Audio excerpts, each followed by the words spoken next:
дар шаҳри Гулистон 32 нафар таибон намерасанд. Асосан таибони оилавӣ, таибони ҷарроҳии кӯдакона ва акушер-гинеколог. раиси шаҳри Гулистон Раъно Ҳошимзода дар нишасти хабариаш гуфт, барои бартараф намудани ин камбудӣ ва таъмин намудани мутахассисон ба кор тамоми тадбирҳои заруриро амалӣ намуданд. масъули нақша доранд он донишҷӯёне ки дар донишгоҳу коллеҷҳои тиббӣ таҳсил карда истоданд, пас аз хатм бо ҷои корӣ таъмин намуда камбудии ҷойдоштаи соҳаро бартараф кунанд.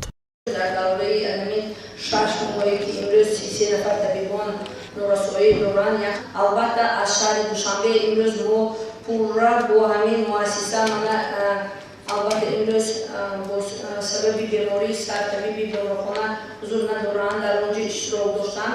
ҳамагӣ аз шаҳри Гулистон 3 нафар яъне ки мутахассис инсон халқ карданд тибби шаҳри Душанберо.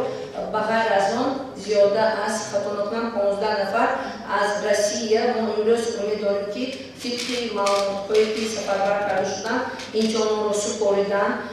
дипломашонро рӯзҳои наздик то 4 август чилки мо ба маълумот фиристондан. агар гӯем ки ҳамин шахсон биён, агар мо метавонем дар ҳамин моҳҳои охир аз ҳамин 33 нафаре ки имрӯз мо норасоӣ карда дорем, ақаллан ки 50% ҳамин соҳаи табибона мо таъмин карда метавонем.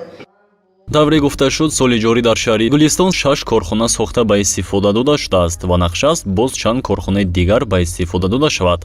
корхонаҳои саноатии шаҳри Гулистон дар давоми 6 моҳи соли ҷорӣ ба маблағи 2 миллиарду 523,2 миллион сомонӣ маҳсулот истеҳсол намуданд, ки нишондиҳанда ба маблағи 51,2 миллион сомонӣ нисбати ҳамин давраи соли гузашта зиёд мебошад.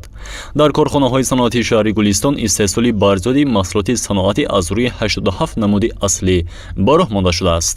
дар соли ҷорӣ сохтмони 6 корхонаи саноатӣ ба нақша гирифта шудааст, ки то индан корҳо бо маром иҷро шуда истоданд.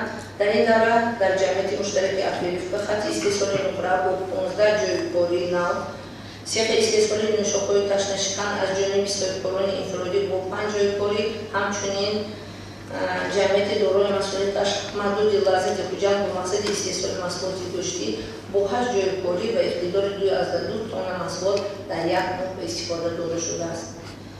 дар идомаи нишасти хабарӣ ҳамзамон раиси шаҳри Гулистон Раъно Ҳошимзода аз чандин дастоварди мақомоти маҳаллӣ дар нимсоли аввали соли ҷорӣ маълумот дод. зикр карда шуд, ки дар соҳаи маорифи варзиш низ хонандагон тавонистанд ба дастовардҳои назаррас ноил гарданд. онҳо дар озмуну олимпиадаҳо иштирок намуда ба гирифтани мақомҳои ифтихорӣ сазовор шуданд. ҳамзамон раиси шаҳр аз даст доштани сокинон дар ҷинояткорӣ низ ибрози назар намуда зикр намуд, ки дар шаҳр дар ин давра 109 ҷиноят ба қайд гирифта шудааст.